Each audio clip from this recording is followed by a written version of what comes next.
ইচ্ছে তো অনেক, আপাতত যদি জীবন থেকে পালিয়ে যেতে পারতাম। মৃত্যুর ঠিক আগে এই কথাগুলো লিখেই নিজের ফেসবুক ওয়ালে পোস্ট করেছিলেন মেট্রো পিলারের বিয়ারিং প্যাড ছিটকে পড়ে নিহত হওয়া যুবক আবুল কালাম। কে জানতো স্ট্যাটাস দেওয়ার মাত্র 16 ঘন্টাতেই তিনি পালিয়ে যাবেন জীবন থেকে। শরীয়তপুর জেলার নড়িয়া উপজেলার মোক্তারেরচর ইউনিয়নের ঈশ্বরকাঠি গ্রামের জলিল চোকদার ও হনুফা বেগম দম্পতির ছেলে সিএম আজাদ আবুল কালাম 1990 সালের 5 ফেব্রুয়ারি জন্মগ্রহণ করেন। বয়স মাত্র 36 বছর। শরীয়তপুরের কুন্দেরচর কালু ব্যাপারী স্কুল অ্যান্ড কলেজ থেকে পড়াশোনা করেছেন। 4 ভাই ও 6 বোনের মধ্যে আজাদ ভাইদের মধ্যে সবার ছোট। 20 বছর আগে তার বাবা ও মা মারা যান।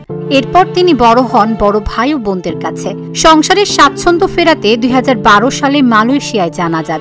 সেখান থেকে ফিরে 2018 সালে পাশের গ্রামের আইরিন আক্তারকে বিয়ে করেন।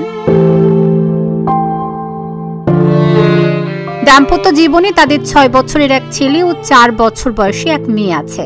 স্ত্রী ও 2 সন্তানকে নিয়ে আজাদ নারায়ণগঞ্জের পাঠানটুলি এলাকায় থাকতেন। ঢাকার মতিঝিলের একটি ট্রাভেল এজেন্সির সঙ্গে কাজ করতেন তিনি। কাজের জন্য প্রতিদিন নারায়ণগঞ্জ থেকে ঢাকায় যাতায়াত করতেন তিনি। তার এই করুণ মৃত্যুতে শোকে কাতর তার পরিবার।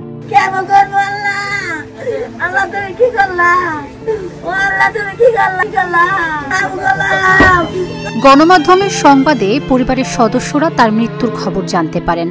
আবুল কালামের মৃত্যুর খবরে শোকার্ত ঈশ্বরকাঠি গ্রামের বাসিন্দারা। কান্নায় ভেঙে পড়েন গ্রামে থাকা তার স্বজনেরা। অনেকে ছুটে যান ঢাকায়। আজাদের পাসপোর্টটা রাস্তার পিচের ওপর পড়ে রইল। এই তো মাত্র 16 ঘন্টা আগেই তো হাহাকার নিয়ে ফেসবুকে পোস্ট করেছিলেন। তার ইচ্ছেটা এত দ্রুত সত্যি হবে ভেবেছিলেন কি? অনেক আক্ষেপ নিয়ে চলে গেলেন আজাদ। হয়তো সকালে প্রিয়তমা স্ত্রীর সাথে কত কথা বলেছেন, ছোট্ট সন্তান দুটোকে আদর করে এসেছেন, পরিবারের দায়িত্ব কাঁধে নিয়ে বেরিয়েছিলেন গন্তব্যের পথে। কিন্তু আর নিজ পায়ে হেঁটে বাড়ি ফেরা হলো না তার। ফিরে তো যাচ্ছেন লাশ হয়ে। তার স্ত্রীর ভাষ্যমতে বাসা থেকে বের হতে নিষেধ করেছিলেন স্বামী আজাদকে। হয়তো মনে কু ডেকেছিল। নিয়তির নির্মম পরিহাসে অপরিকল্পিত নির্মাণের বলি হলেন আজাদ। ত্রুটিপূর্ণ স্থাপনা কেড়ে নিল তার তাজা প্রাণ। যানজটের রাজধানী ঢাকায় স্বস্তির মেট্রো রেল কেড়ে নিল আজাদের জীবন। অপরিকল্পিত প্রকল্পের জন্য এমন নির্মম মৃত্যু আর কত প্রাণ ঝরে গেলে টনক নড়বে সরকারের?